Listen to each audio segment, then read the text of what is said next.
everybody and welcome back to my channel. I know it has been a while since I've checked in with you guys and since I've done a video, but that's because I had a pretty big life change in the form of this one. So yeah, I got a puppy.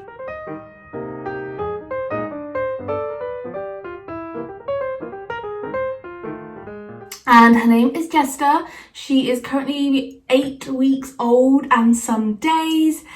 And she is a French Bulldog Cocker Spaniel mix. She was not planned. Her parents just really liked each other. And she was the result. And she's very, very cute. She's very mischievous. And yeah, she's filling a big part of my life right now. As you can see, my usually tidy study space is covered in dog stuff on that bed. It's crazy. I've got her food in here. Like, she takes up a lot of space and a lot of time. And I kind of wanted to introduce you to her because obviously she's a big part of my life now. But then I also wanted to do a quick video on like the realities of getting a puppy as a PhD student, how it will impact your studies, how it could impact your day-to-day routines and that kind of stuff. And that's also why I waited a little while to make this video, because I got her last Tuesday. And I wanted to give it a bit of time so that I could actually sort of tell you what the reality is like and not just like, oh, I've got a cute puppy. But she is very, very cute. And so far she's doing really, really well. And obviously she'll be featuring a lot on my Instagram and stuff going forward. Probably not in my videos because like it's not super relevant to my channel. Obviously I do PhD stuff, but I do know that getting a puppy or having a dog is something a lot of PhD people consider. I certainly know at least 3 or 4 people who have puppies or have dogs as PhD students. So I think it's worth making a video and kind of telling you how it could impact your studies, what new routines you might have to take up, and just the kind of more serious side to dog ownership, which is not just like, oh, I've got a cute little bundle of fluff, which I totally do. I mean, look at her. Look at her. She's a cute little bundle of fluff. She's so cute. And yes, her name is Jester. She is named after the Jester Level, the D&D character of Laura Bailey's from Critical Role. So if you watch that, yes, that is what she's named after. Normally I just tell people like, oh, I like Court Jester, because I assume most people won't be D&D fans. It's nearly time for her nap. So what I'm probably going to do is come back after she is sleeping and kind of tell you the rest, because she does not like to sit still. So I don't think she's going to sit still for this video. And I don't think I can concentrate while I've got a puppy licking my ears.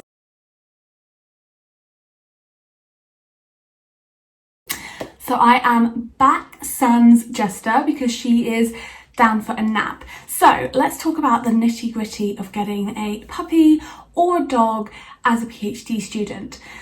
Now, I think the first thing I would mention that I definitely wasn't super aware of is, I think, especially if you bring a puppy in, whether it's one you buy 8 weeks old or one you adopt slightly older, but I think also any dog, there is going to be an adjustment period. And I would say the first week, just accept you are not going to be getting your usual level of work done, if any work, because you are both getting used to each other. You're getting to a routine. You may be having to watch them a bit more closely to make sure they kind of know the rules of the house and all this kind of stuff. So just don't expect anything of yourself in that first week, and don't expect much of yourself, I would say, in that first month, because it takes a dog 2 to 3 weeks to adjust to a new home. So this is a gradual process that you're going to go through together. You're going to learn each other's routines. You're going to have to be setting boundaries, especially with puppies, but also with dogs. Especially if you rescue a dog, they might come with additional like behavioural issues, or they might be used to a very different sort of lifestyle. So it just takes a little while for you to adjust to each other, to establish your routine together,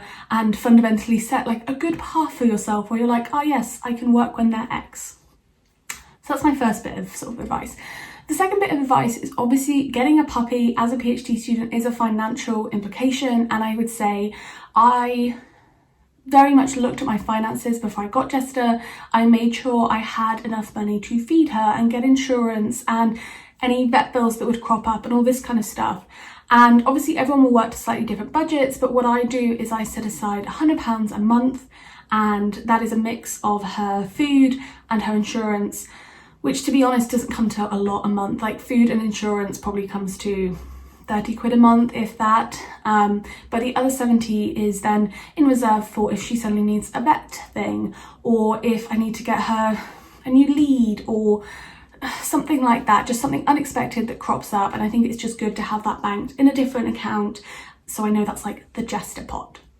So that's definitely something, as a PhD student, we normally don't have that much money. I'm only able to afford a puppy because obviously I have 2 part-time jobs and I get the government stipend and I have investments. So finance-wise, it was something I was able to commit to and something that I felt confident that I would be able to maintain throughout my PhD. So that'd be my second thing, is like really think through the financial implications for you, whatever budget you want to set, whatever realistic budget you think you could have a dog on, and just look at your finances. Do you have that money? Do you think there is a way that you can get that money if it's something you really, really want? So the third thing with getting the puppy as a PhD student is your routine is going to change. Now for me, I was really able to get a dog because as a humanities student, I mainly work from home, even without the lockdown, without COVID and all that jazz. Like, I'm very easily able to work from home. My 2 part-time jobs are also home-based or remote-based, so I can work from wherever. And that meant that I knew I would have the time to have a dog. I knew I'd be home enough to have a dog. Obviously, when she gets older, I'm hoping that me and Jester can go to cafes, especially in the summer, and I can work there and she can chill, or, you know, go to friends' houses and things like that.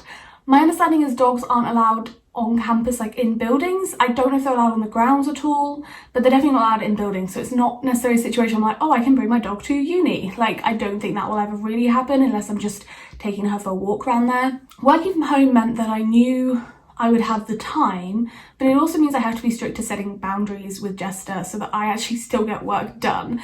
Because let me tell you, it is very easy to become all focused on the dog and everything else just goes out of your mind and you're just like, when am I meant to like have me time? Like, I had a full on breakdown in the first week I had Jester because I was just getting no time to do all my other stuff and I was so overwhelmed and I was like, oh my God, when am I meant to like do this and do that? And I've agreed to write an article and I've got an event coming up and I have no time to plan for any of this.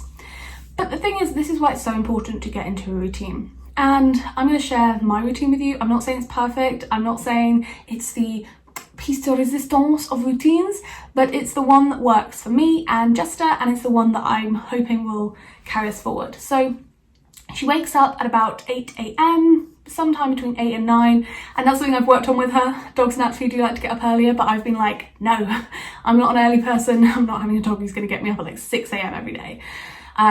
And then we have like an hour of play, hour and a bit of play, and then she goes back into her crate. So she is crate trained. She loves her crate. It's not a cruel thing at all. She gets fed in there and she plays in there and she sleeps in there, and it's like her little safe space. That's why I feel really confident that she's able to be in there. Obviously for not hugely long periods of time, like I wouldn't leave her in there for like 7 hours, like completely no interaction or anything like that. Like, she's still a puppy, but she does go in it throughout the day. So after about an hour of play, normally around 9:30, she'll go back in the crate for an hour to an hour and a half of sleep. And that's when I get a lot of my kind of admin tasks out of the way for the PhD, all my jobs, like the ones that are quite quick and easy and I can just do quickly, basically. Then she comes back out for again about an hour, hour and a half, and usually this one she'll have like her second meal of the day. So this is around 11ish at this point. She'll come out, she'll have a bit more food, we'll have a bit more play, do some training for an hour, again, hour, hour and a half. Kind of I try and judge when she's starting to get tired. So then she'll go back into the crate and again, she'll sleep for like an hour usually. So by this time it's usually, what, we're 11:30, 1, it's usually about 2. She comes out, she plays again, then she goes in for like 2 hours in the crate. That's like her afternoon nap. She usually chills for quite a bit longer, and that's when I get the bulk of my like writing done or any sort of longer research things that I think need to get done. And then once she comes out of the crate around 4:30, 5 p.m, I try and like keep her awake for as long as possible. So usually she conks out after about 2 to 3 hours, and then pretty much she sleeps for most of the evening. Like, we might have a little half an hour play here or there, but she's pretty tired by that point. Puppies at her age need to sleep for 18 to 20 hours a day. So although it doesn't sound like she's out of her crate a lot, it's really good because she doesn't sleep outside of her crate. She hasn't yet learned that ability of like, I'm tired, I'm going to go to my bed. So I've put her in the crate, she conks out straight away. So it's really good for both of us. And that's basically my lifesaver, because the evenings is when I know I can also get stuff done. I try to chill a bit more in the evenings, have a bit of me time, But, you know, if she's asleep by 7 p.m, I might do like 2 hours of work until 9, get her out for a quick half an hour play, potty, all that kind of stuff. And then after that, I'll be like, okay, now I'm gonna read a book or watch a TV series. I've been loving Bridgerton. I think the world has been loving Bridgerton. I watched nearly all of it on Christmas Day itself because it was one of my all-time favourite romance series. It's the romance series that got me into romance. Of course I'm gonna watch it. Do I think Daphne and Simon are the most interesting couple? No, even the books I don't think they're the most interesting couple. The Duke and I is actually my least favourite book, but it's a very good series and I'm so excited to get more of them. I really, really hope we do get all 8 books turned into, but we'll see how it goes. I feel like we're definitely going to get season 2, right? Like, it's been such a hit. Probably season 3, but we shall see. I'd be really, really excited. I really, really want to get to Eloise's book at least, but then, oh, I love Frocker. Anyway, yes, been obsessed with Bridgerton. I think it's so well done. Love the changes they've made. I like the fact they're sort of hinting that maybe Benedict's, if not queer, at least queer adjacent, like he's part of that bohemian queer underset, and I'm like here for it. That's not in the books, obviously, but he's an artist, so I can see how they've made that sort of leap, so to speak. So that is roughly the routine at the moment with the puppy. You know, I think although it's hard, and it definitely is hard, it's getting easier every single day. And I think, you know, in 6 months to a year, I'll have a really good dog who is, you know, a really great companion for the rest of her life. And if you have any questions or any comments, of course, always leave them down below. I'll be happy to answer them. Similarly, you can follow me on Instagram, or you can follow Jester on Instagram. I've got her a separate Instagram so that my feed doesn't just become Jester obsessed. And yes, I will see you next Sunday with a more PhD focused video. And as always, like, comment, subscribe, all that jazz. You know what you're doing. I'll see you next Sunday. Bye.